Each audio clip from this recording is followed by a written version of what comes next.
जिसके जीवन में अपेक्षा नहीं है, किसी से बदले की भावना नहीं है, वो व्यक्ति कभी दुखी नहीं रह सकता। जब हृदय में अपेक्षा प्रकट हो जाती है तब दुख का साम्राज्य हृदय में प्रकट हो जाता है। ये व्यक्ति मेरे अनुसार चले, ये शरीर मेरे अनुसार चले, ये अपेक्षा हमें दुख देने वाली है। मैं जैसा जैसा चाहता हूं वैसा वैसा हो जाए, ये अपेक्षा हमें दुख देने वाली है। इसलिए जो भगवत प्राप्ति के मार्ग के पथिक होते हैं वे सबसे पहले इस अपेक्षा से अपना संबंध छुड़ाते हैं और किस में आते हैं? जैसी श्री जी की इच्छा।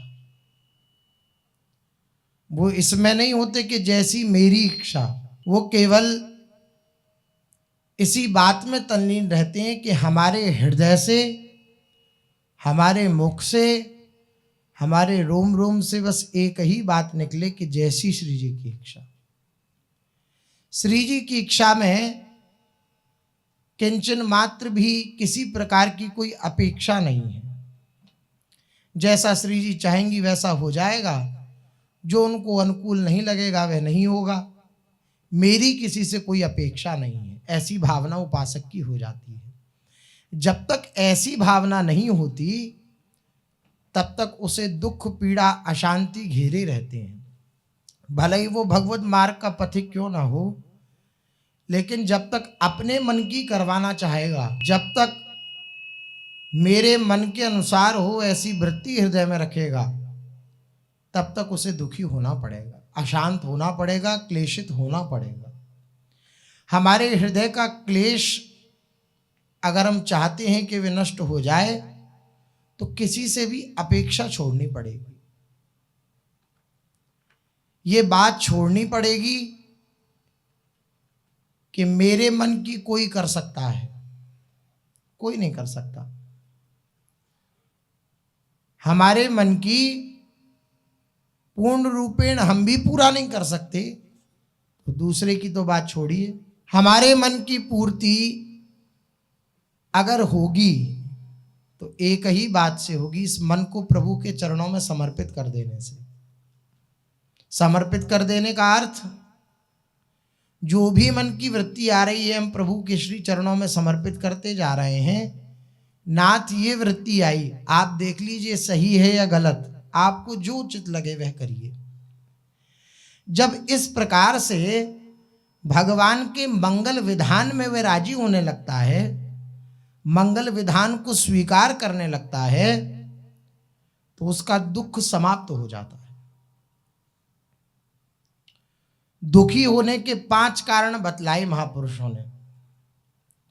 उनमें से पहला कारण यही बतलाया, भगवान के मंगलमय विधान को अस्वीकार करने की वृत्ति।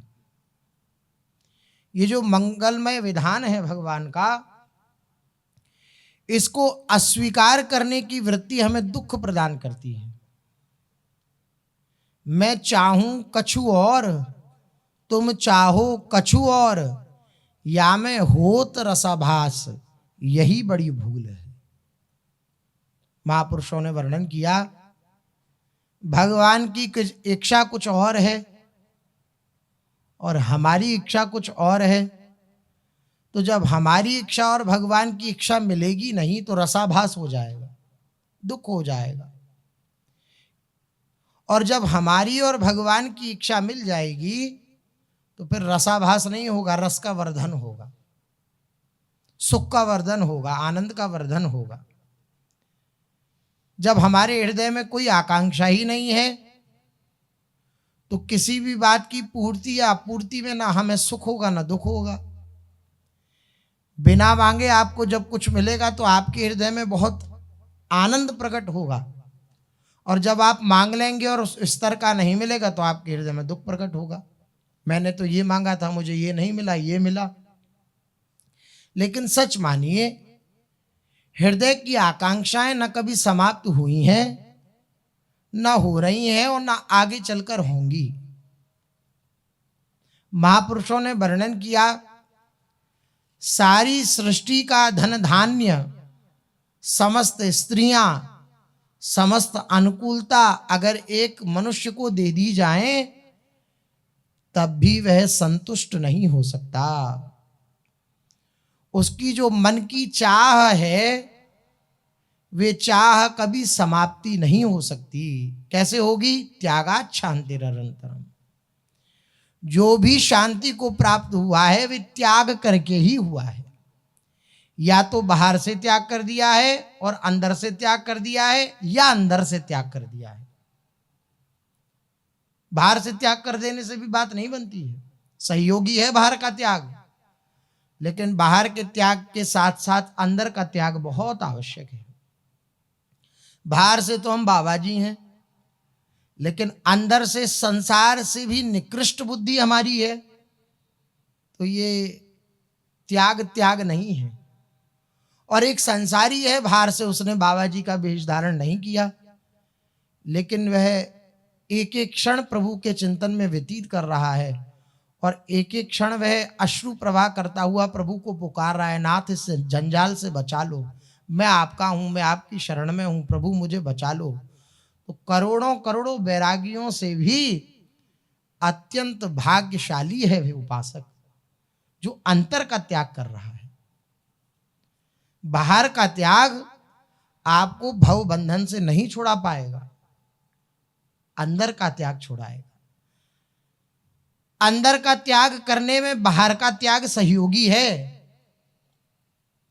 अब जैसे वैराग्य वेश धारण किया तो कहीं हम ऐसी जगह नहीं खड़े हो सकते जहां पर शास्त्र विरुद्ध आचरण होते हैं, जहां पर शास्त्र विरुद्ध खान पान होता है।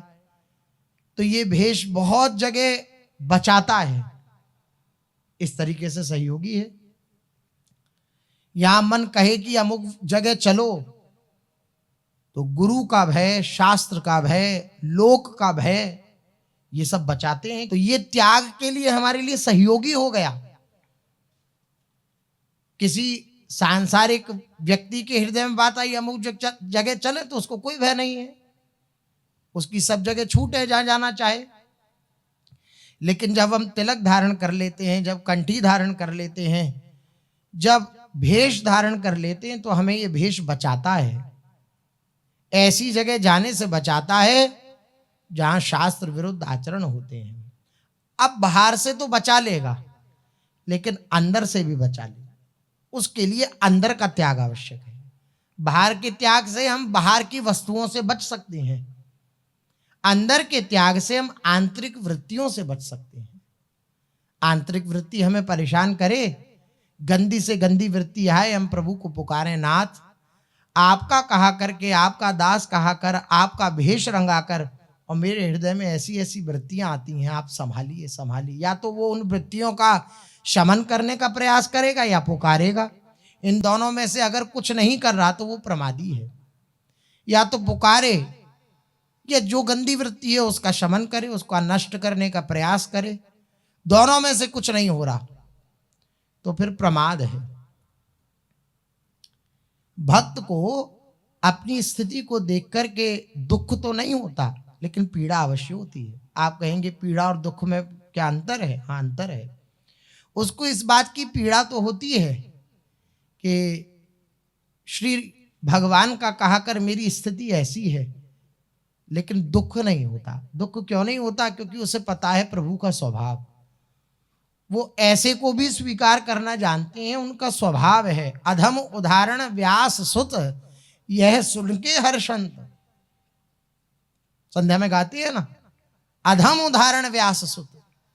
अधमों का उद्धार करना ये व्यास सुत अर्थात हरिवंश चंद्र जी का स्वभाव है। तो यह सुन के हर्षंत, हर्षित हो जाता है। लेकिन पीड़ा तो होती है। पीड़ा इस बात की तो होती है, इतने बड़े का कहाकर और इतनी निकृष्ट स्थिति है, इस बात की पीड़ा तो होती है। पीड़ा होती है तो वो पुकारता है, वो प्रभु से कहता है नाथ संभालिए। कहने का तात्पर्य यह है त्याग आवश्यक है, अंतर का त्याग आवश्यक है। अंतर का त्याग जब तक नहीं होगा तब तक सुख का अनुभव नहीं हो सकता। त्यागा शांतिरनंतरम, त्याग से ही शांति का अनुभव होता है। और इससे बड़ा त्याग, इस वृत्ति को जो धारण कर लेता है उससे बड़ा त्याग किसी का हो नहीं सकता। क्या? श्री जी की इच्छा में रहना, उसके द्वारा सब कुछ त्याग हो जाता है। जब अपने मन की प्रत्येक बात का त्याग हो गया श्री जी की इच्छा के ऊपर, तो फिर और कोई वस्तु व्यक्ति स्थान रह गया क्या? लेकिन इसको हम बस स्वीकार कर लें, जैसी श्री जी की इच्छा।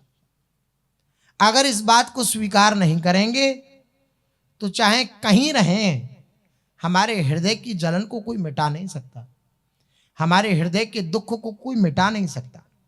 इस बात को स्वीकार करें कि भगवान के मंगलमय विधान को मैं हृदय से स्वीकार करता हूं। अगर हम अस्वीकार कर देंगे तो हम दुखी हो जाएंगे, क्योंकि विधान तो जैसे होना है वैसे ही होगा। हम स्वीकार करके सुखी हो सकते थे, लेकिन अब दुखी हो गए। हमने पहले से स्वीकार कर रखा, अमुक व्यक्ति आएगा, हमें डांटेगा, हमें परेशान करेगा। श्री जी की यही इच्छा है, मुझे श्री जी अपने पास बुलाने के लिए, आगे बढ़ाने के लिए ऐसा विधान रच रही हैं। तो आप देखेंगे कि वो डांटेगा ना, तो आप मुस्कुराएंगे अंदर ही अंदर। मैं तो जानता था प्यारी जी आपका ये मंगल विधान है, जय हो, आपकी कृपा, आपकी कृपा। इस प्रकार से आनंदित हो जाएंगे और ये विचार नहीं करेंगे। उस व्यक्ति को देखेंगे, इस व्यक्ति की हिम्मत कैसे हुई मुझसे ऐसा कहने की। तो या तो आपके हृदय में सामर्थ्य होगी, आपके शरीर में सामर्थ्य होगी, तो आप उसका प्रतिकार करेंगे, या आपको लगेगा ये बड़ा है, इससे कुछ कह नहीं सकते, तो अंदर ही अंदर जलेंगे। इसके साथ ऐसा हो जाना चाहिए, इसके साथ इतना बुरा हो जाना चाहिए, इसको भगवान कभी माफ ना करे, हे श्री जी देख रही हो ना। इस प्रकार से हम पुकारने लगेंगे। ये नहीं होना चाहिए। ये कब समाप्त होगा? जब हम श्री जी की इच्छा में उतर आएंगे।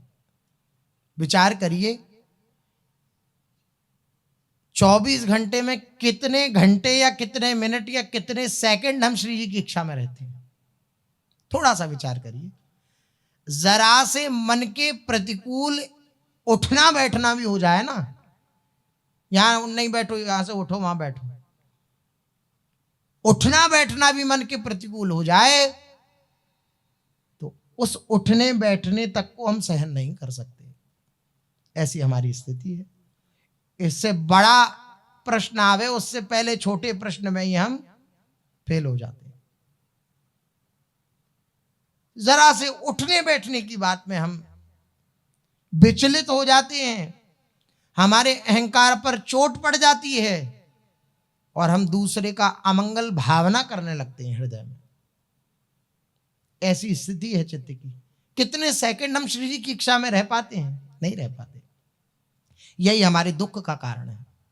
आप रहकर देखिए श्री जी की इच्छा में, दुख नाम की चीज नहीं रह जाएगी। दुख होता क्या है आपको पता नहीं लगेगा, क्योंकि वो दुख में भी देख रहा है श्री जी की इच्छा। तो ये दर्द तूने दिया है तो कोई बात नहीं। जब ये पता लग जाएगा कि दर्द अगर मिला भी है तो मेरे प्यारे के द्वारा मिला है, और प्यारे कभी दर्द दे नहीं सकते, तो उसका हृदय आनंदित ही रहता है। लेकिन आप देखिए, जितने क्षण आप इस बात में रहेंगे उतने क्षण आनंदित रहेंगे, और जितने घंटे आप इस बात से अलग रहेंगे, विलग रहेंगे, उतने क्षण आप दुखी रहेंगे। इसलिए हमारे दुख का कारण है भगवान के मंगलमय विधान को अस्वीकार करने की वृत्ति। यहां जो कुछ भी हमें फल रूप में प्राप्त हो रहे हैं, उन सब के आगे पीछे मंगलमय प्रभु का मंगल विधान काम करता है। जय हो। ये बात अगर हृदय से स्वीकृत हो जाए, कैसा आनंद हो। हमारे आगे पीछे जो कुछ हो रहा है वो हमारे प्यारे के मंगल विधान के अनुसार हो रहा है।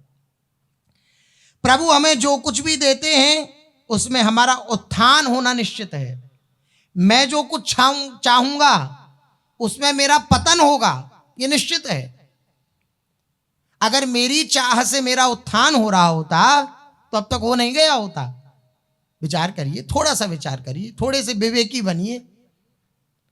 अनंत जन्म बीत गए, अनंत कल्प बीत गए भगवान से बिछड़े हुए। कितनी बार हमें मनुष्य योनि प्राप्त हुई, अगर हमारे मन बुद्धि के द्वारा हमारा उत्थान हो रहा होता, हमने जो बात स्वीकार कर रखी है या हमारे मन की चाहे के अनुसार हमारा उत्थान हो रहा होता तो हो नहीं गया होता क्या? हो गया होता। इसका अर्थ यह है हमारे चाहने से उत्थान नहीं होगा, प्रभु की चाह को स्वीकार करने से हमारा उत्थान होगा, क्योंकि उनकी प्रत्येक क्रिया जीव के उत्थान के लिए ही होती है। जीव उस बात को स्वीकार न करने के कारण पतन के गर्त में जाता है, अन्यथा भगवान के विधान को सीधा सीधा स्वीकार करता चला जाए तो निश्चित रूप से उसको उत्थान की प्राप्ति होगी। हमारे जीवन को नीचे स्तर से उठाकर अब की अपेक्षा कहीं अधिक सुख शांति प्रदान करने के लिए ही प्रभु का प्रत्येक विधान बनता है। हम जिस स्तर पे हैं उस स्तर से उठाने के लिए भगवान का विधान बनता है, किंतु हम उसे स्वीकार करना नहीं चाहते। ये हमारी भूल है। विचार करिए, सारी बात एकाकी होने पर पूर्ण होती है। अब आपके पास विचार का समय ही नहीं है, आप अपनी वृत्तियों को देख ही नहीं पा रहे, तो फिर उस पर शासन कैसे करेंगे या आश्रय के सिद्धांतों को कैसे लागू करेंगे? उसके लिए अंतर्मुख होना आवश्यक है। प्रत्येक परिस्थिति में हम श्री जी की इच्छा देख पा रहे हैं या नहीं देख पा रहे? ये देखें, परिस्थिति में इतने घुल मिल जाते हैं कि ये बात हमें स्वीकार करनी है, इस बात को भूल ही जाते हैं। इतना परिस्थिति में घुल मिल जाते हैं तो एक बार भी चित्त में ये नहीं आता कि श्री जी की इच्छा है। कैसे दी, क्यों दी, इसकी हिम्मत कैसे हो गई, अब देखो मैं इसको मजा चखाता हूं, ये बात आती है। ये कमजोर हृदय की बात है। सामर्थ्यवान हृदय की बात तो यह है मुस्कुराकर सह गया। बहुत कठिन है, मुस्कुराकर सहना बहुत कठिन है, और जो मुस्कुराकर सह गया उसका स्तर बढ़ गया। पूज्य सद्गुरुदेव भगवान के वचन, साधक एक नियम बना ले कि उसको सहना है। जैसे नियम बनाते ना, आज 11 माला, 10,000 नाम जप, 1 चतुरासी जी का पाठ, वृंदावन की परिक्रमा, राधा वल्लभ लाल के दर्शन, नियमावली होती है। यमुना जी का आचमन, प्राण छूट जाएं लेकिन ये नियम नहीं छूटेगा, ऐसी आसक्ति होती है नियम के, नियम निष्ठा होती है। बोले ऐसे नियम बना ले, क्या? मुझे सहना है। और सह करके क्या करना है? चुप रहना। चलो सह भी लेंगे हम, आपने इतना कहा है, गुरुजन इतनी आज्ञा करते हैं, सह लेंगे, कोई बात। चुप भी रहना है, सह करके चुप रहना, ये तो और कठिन बात है। किसी ने गाली दी, हम सह गए, लेकिन हम तीसरे से जाकर जरूर कहेंगे अमुक व्यक्ति ऐसे ऐसे कर, मैं कुछ नहीं बोला। सब जो भी स्तर बढ़ने की बात होती है हृदय की, वो सब हमने दूसरे के प्रति निकाल दी। सम्मान की आकांक्षा से सामने वाला समझे कि देखो कितने सहनशील हैं, लेकिन नहीं, सब कुछ सहना है, किसी से कुछ नहीं कहना है, चुप रहना है। ये तभी हो सकता है जब हम ये मानेंगे कि भगवान के द्वारा दिया हुआ है। इन बातों को कई वर्षों से हम श्रवण कर रहे हैं, लेकिन इन्हीं 2-3 सूत्रों को हम हृदय में धारण नहीं कर पा रहे, और इन्हीं से काम बनेगा। सहना है, सब कुछ सहना है। हर एक गम तुम्हारा सहेंगे खुशी से। आहा, कैसी बात, खुशी से सहेंगे, दुखी होकर नहीं। ये तो एक मजबूरी हो गई, ये प्रेमी की स्थिति नहीं, ये तो मजबूरी है। नहीं, हर एक गम तुम्हारा सहेंगे खुशी से, प्रसन्नता से। और इसके बाद की बात और ऊंची है, करेंगे न शिकवा कभी भी किसी से। मैंने इतना सहा, मैंने जीवन भर इतना दुख झेला, कभी भी किसी से नहीं कहेंगे। प्रायः यही होता है, अधिकतर यही होता है, अच्छे अच्छे साधकों के जीवन में भी यही होता है। तुम्हें पता नहीं है मैंने इतने वर्षों में कितनी प्रतिकूलता झेली है। कहने का तात्पर्य यह है, करेंगे ना शिकवा कभी भी किसी से, ये नहीं हो सकता। शिकायत तो हो ही जाती है, इतना सहा मैंने, इतना किया मैंने, नहीं नहीं नहीं, ये और सामर्थ्य की बात है कि सहें भी, मुख पर प्रसन्नता भी रहे और किसी से कुछ कहें भी नहीं। भगवान बिक जाते हैं ऐसे उपासक के हाथ से, सच मानिए। क्योंकि आप सह प्रभु के लिए रहे हैं ना। किसके लिए सह रहे हैं? श्री जी के लिए। श्री जी व्याकुल हो उठती हैं, प्रभु व्याकुल हो उठते हैं मेरे लिए। इसने मेरे लिए गाली सही। आहा, अरे आपसे कोई प्रेम करता हो और आपके लिए बहुत सी बातें सह रहा हो तो आपका हृदय पसी जाएगा कि नहीं पसी जाएगा उसके लिए, कि अच्छा मेरे लिए इसने इतना, अब मैं जो कुछ हो, जितनी मेरी सामर्थ्य है मैं इसे बचाने का प्रयास करूंगा। एक साधारण लौकिक मनुष्य के हृदय में ये बात आ सकती है, तो ये तो वात्सल्य करुणा के समुद्र हैं। शिवगल सरकार, आप जब उनके लिए सहते हैं तो प्रियालाल मुस्कुराते हैं। आहा, ये हमारा दास है। ठसक से कहते हैं, अभिमान से कहते हैं ये हमारा दास है। देखो हमारे लिए सब कुछ सह रहा है, किसी से कुछ नहीं कहता। देखिए प्रहलाद जी, इतना कष्ट, इतना कष्ट, उस कष्ट का विचार कर लें तो हम भगवत मार्ग छोड़ने का यत्न करने लगेंगे। लेकिन इतना कष्ट मिला प्रहलाद जी को, लेकिन फिर भी एक बार भी आह नहीं करी, एक बार भी भगवान से शिकायत नहीं करी, एक बार भी भगवान को इस बात के लिए पुकारा नहीं कि मैं कष्ट में हूं, मुझे बचा लो। इसलिए भक्तराज कहा जाता है प्रहलाद जी को। एक बार भी पुकारा इस बात के लिए नहीं कि मैं कष्ट में हूं, नाथ मुझे बचा लो, नहीं। लेकिन नाथ विकल हो उठे जब प्रहलाद जी ने कहा कि हिरण्याकश्यपु, तुम कहते हो कहां है मेरा भगवान? अरे मेरा हरि सर्वत्र है। दिख रहा है उन्हें, कोई मजाक कर रहे हैं वो? उन्हें दिख रहा है, उन्हें दिख रहा है सर्वत्र मेरे प्रभु विराजमान है। इसमें भी है आपके हाथ में जो खड्ग है, इसमें भी है जो सामने आपके खंभ है, बस इसमें भी है तेरा हरि। जैसी मुष्टिका का प्रहार किया, खंबा फाड़ के प्रकट हो गए। क्या पुकारा प्रभु को प्रहलाद जी ने? आप विचार करिए। लेकिन पहले से तैयार हैं अपना स्वरूप बनाकर, क्या स्वरूप रच करके, और मुझे अपने भक्त प्रहलाद को बचाना है, पहले से वो तैयार हैं। क्यों? शिकायत नहीं है प्यारे, आपसे शिकायत नहीं है। आपका द्वारा दिया हुआ ये विधान है, तो फिर शिकायत किस बात की? जब मुझे पता है कि ये व्यक्ति मेरा अमंगल नहीं कर सकता, तो मुझे भले ही प्रतीत हो कि यह मंगल क्रिया कर रहा है, लेकिन फिर भी हृदय शीतल रहेगा कि मुझे पता है ये मेरा मंगल नहीं कर सकता। ऐसे ही व्यक्ति के प्रति तो संशय हो भी सकता है, भ्रम हो भी सकता है, लेकिन प्रभु के लिए तो कोई भ्रम, कोई संशय है ही नहीं। उनके द्वारा तो कभी अमंगल हो ही नहीं सकता, त्रिकाल में कभी नहीं हो सकता। इसलिए निसंशय होकर के इस बात को स्वीकार कर लेना चाहिए। मैं सहूंगा, उनके लिए सहूंगा। जो भी पीड़ा, जो भी दुख, जो भी क्लेश आएगा जीवन में, मैं प्रभु के लिए सहूंगा, श्री जी के लिए सहूंगा।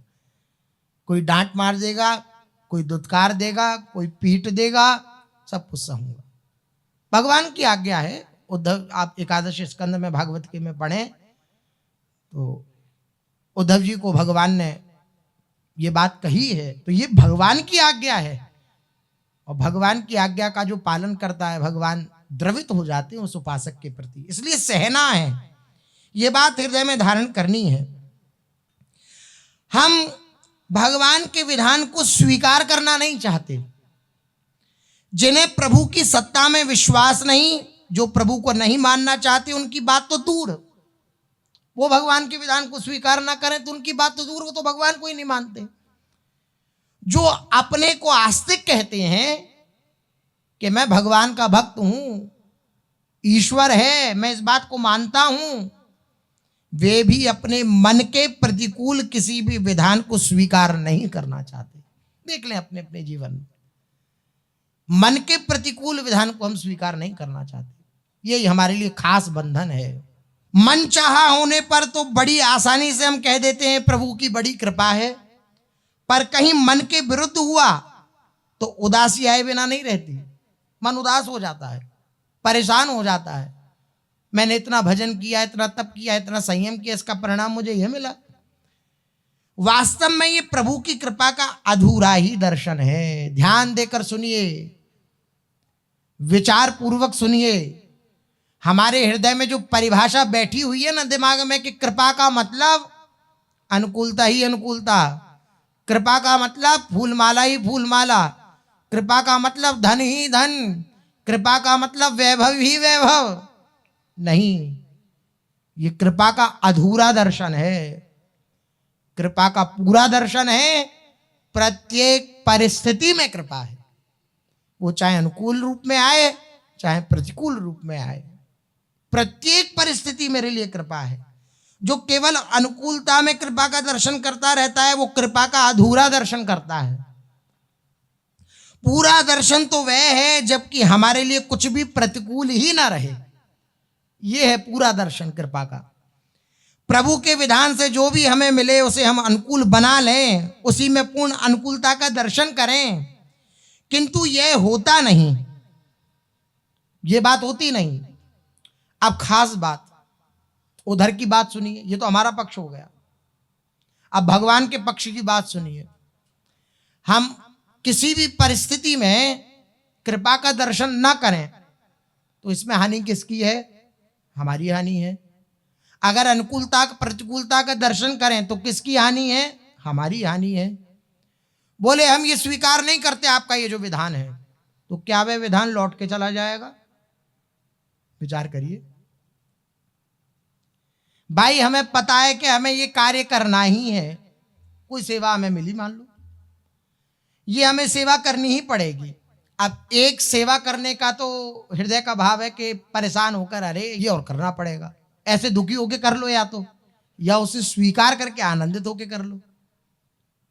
करनी तो पड़ेगी, दुखी होके करना सुखी होके करना या आपके हृदय की स्वीकृति के ऊपर है। इसी तरह प्रत्येक विधान को स्वीकार तो करना पड़ेगा। अब दुखी होके करो तो आप दुखित रहोगे और सुखी होके करो तो आप सुखित रहोगे, लेकिन विधान नहीं बदलेगा। उधर की बात यह है कि चाहे हम रोकर स्वीकार करें या हंसकर स्वीकार करें, प्रभु का विधान तो हम पर लागू होकर रहेगा, वो बदलेगा नहीं। प्रभु के यहां भ्रम नहीं है, प्रमाद नहीं है, पक्षपात नहीं है, वहां तो अखंड स्नेह है, न्याय है और पूर्ण व्यवस्था है। जैसे अबोध शिशु के रोने की परवाह न कर माता उसे स्नान कराती है, शरीर पर जमे हुए मैल को मल मल कर धोती है, उलझे हुए बालों को ठीक करती है। कभी जब ये देख लेती है कि बच्चे के कपड़े जीर्ण हो गए हैं, खराब हो गए हैं, अत्यंत मलिन हो गए हैं, तो उन्हें बदल देती है। वैसी दयामय प्रभु हमारे रोने चिल्लाने की परवाह न करके हमें दुख विपत्ति अपमान निंदा आदि विधानों से परिशुद्ध करते हैं। ये बात हृदय में बिठा लेनी चाहिए। दुख अपमान निंदा विपत्ति, ये जो भगवान के विधान आते हैं ये हमारे हृदय को परिशुद्ध करते हैं और आवश्यकता होने पर वस्त्र परिवर्तन की भांति हमारे शरीर का मलिन आवरण हटाकर नवजीवन प्रदान करते हैं। कुछ भी कर सकते हैं वो, इसलिए नहीं कि वो स्वतंत्र हैं, नहीं, इसलिए क्योंकि वो हमसे प्यार करते हैं, वो हमसे प्रेम करते हैं। वो प्रत्येक विधान वही करेंगे जिसमें हमारा लाभ होगा, जिसमें हमारा मंगल निहित होगा। इसलिए अगर दुखी नहीं होना चाहते, परेशान नहीं होना चाहते, क्लेशित नहीं होना चाहते, तो जो जैसा है उसको वैसा स्वीकार कर लीजिए। अपेक्षा मत रखिए कि ये ऐसा नहीं ऐसा हो जाना चाहिए, ये ऐसा नहीं ऐसा हो जाना चाहिए। यही दुख का मूल है। मैं ऐसा नहीं हूं, मैं ऐसा हो जाना चाहिए हूं, ये भी दुख का मूल है। मैं जैसा भी हूं प्रभु का हूं, ये सुख का मूल है। जो कुछ भी मेरे समीप हो रहा है वे प्रभु की कृपा से, प्रभु के नेत्रों के सामने, उनकी दृष्टि के सामने हो रहा है, ये सुख का मूल है। और दुख का मूल सकामता, ध्रुवदास जी ने लिखा, दुख का मूल क्या है? सकामता। ऐसा हो जाना चाहिए, ऐसा हो जाना चाहिए, ये नहीं होना चाहिए, ये नहीं होना चाहिए, ये सकामता, ये दुख का मूल है। अगर हृदय से आकांक्षा है कि हम दुखी ना रहें, क्लेशित ना रहें, आनंदित रहें, तो उसके लिए ये सूत्र अमृतमय है। लेकिन अपनी ही हमने मानसिकता बैठा रखी है कि ये सब तो कहने सुनने वाली बातें ही हैं, लेकिन जब तक इतने का चेक मुझे नहीं मिलेगा तब तक मैं सुखी नहीं रहूंगा। तो आपको जीवन भर दुखी रहना पड़ेगा। वे चेक मिल भी जाए ना तब भी दुखी रहना पड़ेगा, क्योंकि आकांक्षाओं का कोई अंत नहीं है। एक चेक मिला, अगले चेक की आकांक्षा आ जाएगी। उस चेक के द्वारा आप जो वस्तु खरीदेंगे उसके नाश के कारण आपको दुख भोगना पड़ेगा। ये दुख का एक, इस संसार को दुख योने भगवान ने कहा। यहां दुख का निरंतर जन्म होता रहता है, दुख का निरंतर जन्म होता रहता है। इसलिए सुखी होने का तो एकमात्र यही उपाय है। यद्यपि हजारों में से कोई एक मनुष्य इस बात पर चल पाता है, लेकिन जो चल जाता है वो सुखी हो जाता है। प्रभु के प्रत्येक विधान को स्वीकार करने से आप सुखी हो जाएंगे। चलते हैं, महाप्रभु श्री चैतन्य देव जी का चरित्र अपने लोग कथन श्रवण कर रहे हैं, जिसमें श्री महाप्रभु जी जगन्नाथपुरी में विराजमान हैं और जगन्नाथपुरी में श्री महाप्रभु जी के समीप श्री प्रकाशानंद सरस्वती जी का पत्र व्यवहार हुआ। पत्र आए प्रकाशानंद जी के काशी से, जिनका पूर्व चरित्र अपने लोगों ने श्रवण किया।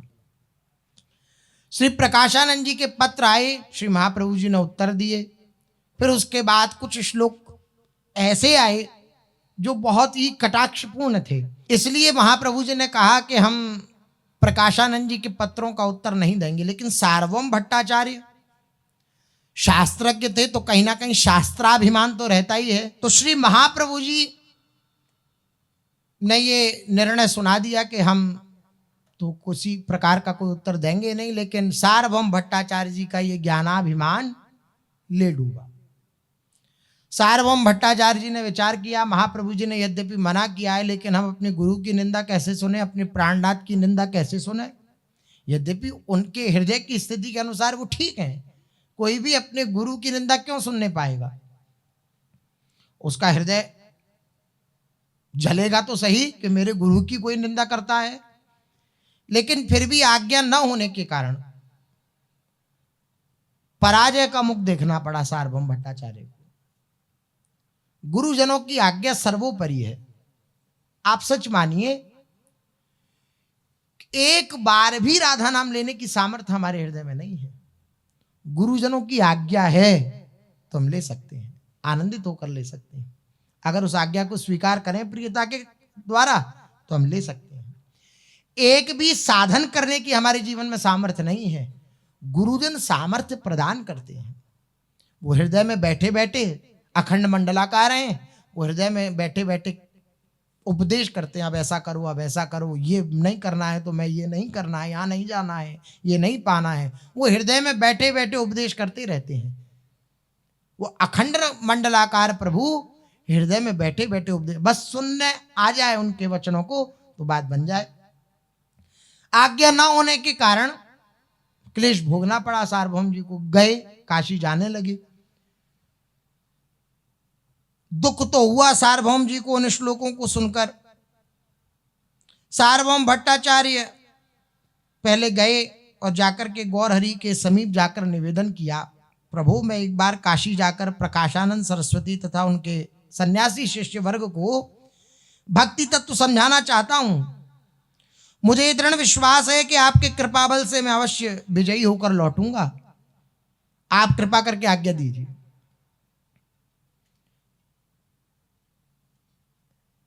सर्वज्ञ श्री गौरहरि भट्टाचार्य के मन के सब विचार जान गए कि जाना चाहते हैं काशी, और इनके हृदय में ये विचार है कि मैं उसे समझाऊंगा तो वो समझ जाएगा।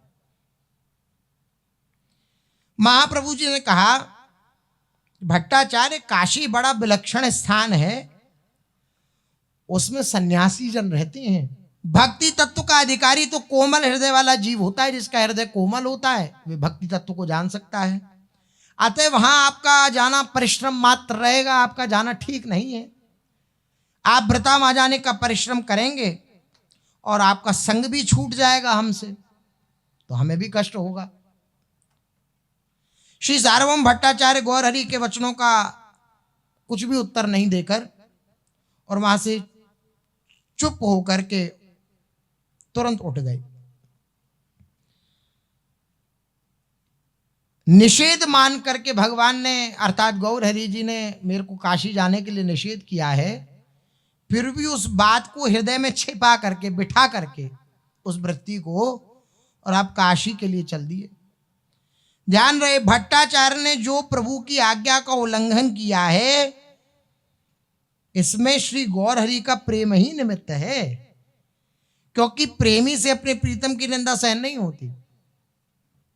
कृष्णदास कविराज गोस्वामी जी ने लिखा है चैतन्य चरितामृत में, आज्ञा पालन में श्री कृष्ण को जितना संतोष होता है, उससे कोटि गुणा सुख उन्हें प्रेम में अपनी आज्ञा भंग करने में होता है। भगवान को जितना आज्ञा पालन में सुख होता है, उतना प्रेम के लिए आज्ञा भंग करने में सुख होता है। भट्टाचार्य के काशी पधारने का मुख्य उद्देश्य यही है कि प्रकाशानंद सरस्वती को गौर कीर्तन सुनाकर उनके नीरस हृदय को सरस बनाए और नरक से बचाकर उन्हें वैकुंठ का अधिकारी बनाए। ये इनकी आकांक्षा है हृदय की। बस इसलिए इन्होंने श्रीमन महाप्रभु की आज्ञा का उल्लंघन किया। यही प्रेम में आज्ञा भंग करना कहलाता है। यही जीवों पर भक्तों की स्वाभाविक कृपा है। रथ यात्रा से कुछ दिन पहले ही सार्वभौम भट्टाचार्य ने अपने शिष्य वर्ग सहित काशी यात्रा करी। आपका विचार रथ यात्रा तक लौटकर आ जाने का है, क्योंकि उस समय नदियावासी भक्तवृंद आएंगे। रथ के आगे श्री गौरचंद्र सुमधुर नृत्य करेंगे, संकीर्तन का खूब समारोह होगा। तो इस आनंद को छोड़कर काशी में रहने से क्या लाभ है। तो रथ यात्रा से पहले, अभी परसों की है शायद रथ यात्रा, परसों तरसों की, काशी यात्रा करते समय मार्ग में नदियावासी भक्तों के साथ भट्टाचार्य जी का मिलाप हो गया। नदिया से भक्त आ रहे थे रथ यात्रा के लिए, मिलाप हो गया। श्री अद्वैत प्रभु श्री हरिदास ठाकुर सार्वभौम भट्टाचार्य से मिलकर बड़े आनंदित हुए और भट्टाचार्य जी ने उनको प्रणाम किया, अद्वैत प्रभु को प्रणाम किया पहले। जिनकी कृपा से गौर हरि में रति होती है, ऐसे शंकरावतार महात्मा स्वरूप श्री अद्वैत प्रभु को मैं प्रणाम करता हूं। ऐसे प्रणाम किया। विद्वान तो थे ही, तुरंत श्लोकों की रचना और तुरंत प्रणाम। फिर हरिदास ठाकुर को प्रणाम किया। जाति तथा कुल दोनों बंधनों से परे श्री हरिदास ठाकुर को मैं बारंबार प्रणाम करता हूं। सार्वभौम जी ने दोनों को प्रणाम किया। श्री अद्वैत प्रभु ने प्रेमानंद में मग्न होकर सार्वभौम भट्टाचार्य को हृदय से लगाकर कृतार्थ किया। श्री सार्वभौम को प्रणाम करते देखकर श्री हरिदास जी दूर भाग गए, क्योंकि महापुरुषों से दंडवत कराना ये शिष्ट पुरुषों के योग्य नहीं है। महापुरुषों का तो सर्वदा आशीर्वाद ही लेना चाहिए। शिवानंद सेन आदि से और सब भक्तवृंद से भट्टाचार्य ने यथायोग्य प्रेमालिंगन किया और प्रेम संभाषण किया। श्री अद्वैत प्रभु से अपनी काशी यात्रा का उद्देश्य बताते हुए सार्वभौम भट्टाचार्य जी ने कहा, महाराज, मैं गौर हरि की बिना आज्ञा के काशी जा रहा हूं। मां प्रकाशानंद सरस्वती आदि से लेकर जितने भी सन्यासी हैं जो भक्ति धर्म के विरोधी हैं, श्रीमन महाप्रभु की निंदा करते हैं, मैं वेदांत से साकार ब्रह्म का स्थापन करके वेदांत तत्व वेदता सन्यासियों को भक्ति सुधा दान करने के लिए काशी जा रहा हूं। वेदांत के द्वारा ही उस मार्ग का प्रतिपादन करूंगा। वे लोग अध्यात्म योग की चिंता में शुष्क कंठ और शुष्क हृदय वाले हो गए हैं। भक्ति सुधा द्वारा उनको फिर से जीवित करना है। आप कृपा करके ऐसा आशीर्वाद दो जिससे मेरी मनोवांछा पूर्ण हो। अद्वैत आचार्य जी से ऐसी बात कही सार्वभौम जी ने। श्री अद्वैत प्रभु ने सार्वभौम भट्टाचार्य को गाढ़ आलिंगन प्रदान किया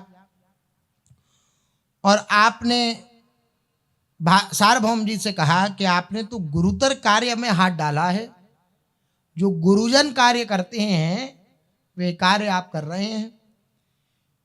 श्री गौर हरि आपका मंगल करें। बस इतनी बात कही।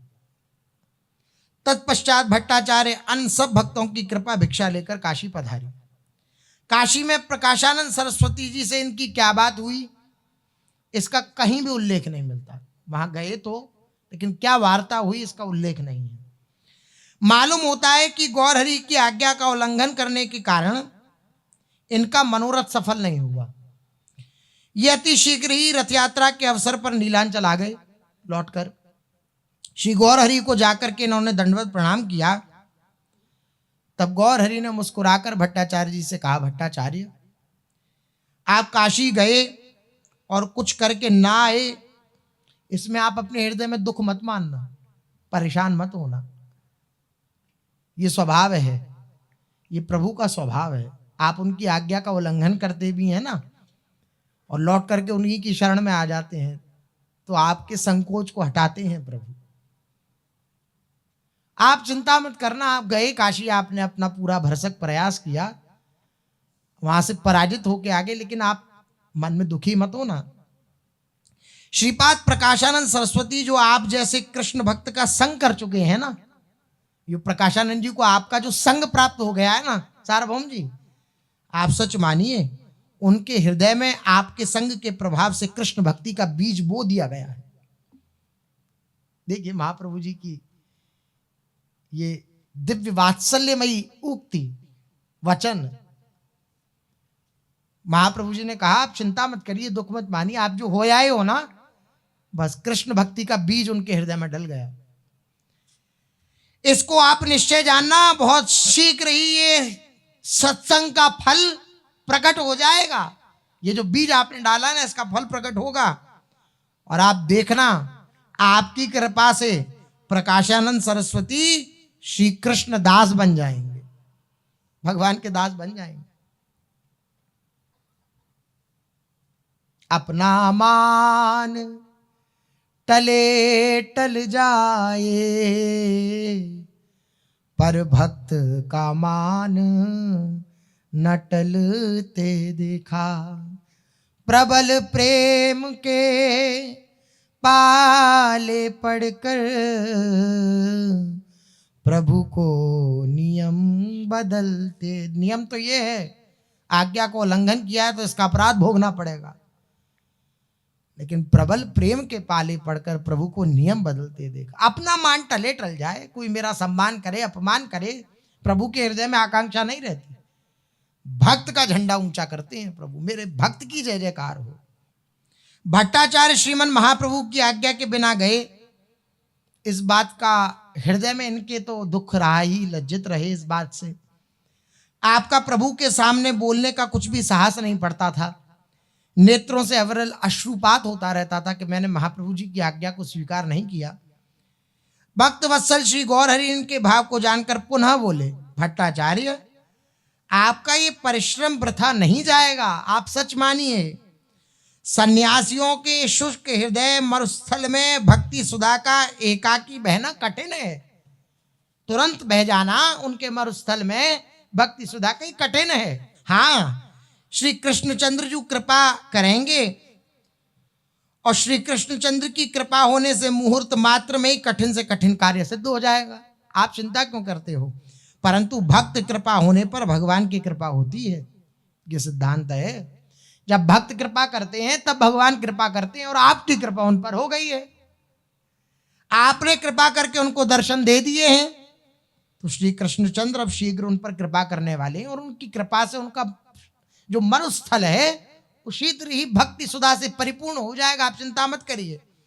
सार्वभौम भट्टाचार्य अपनी करतूत पर पहले ही पश्चाताप की ज्वाला में धधक रहे थे, अब तो उनका रहा सा धैर्य भी जाता रहा और अबोध बालक की भांति, जैसे छोटा सा बालक रोता है ना, ऐसे डाह मार मार कर रोने लगे।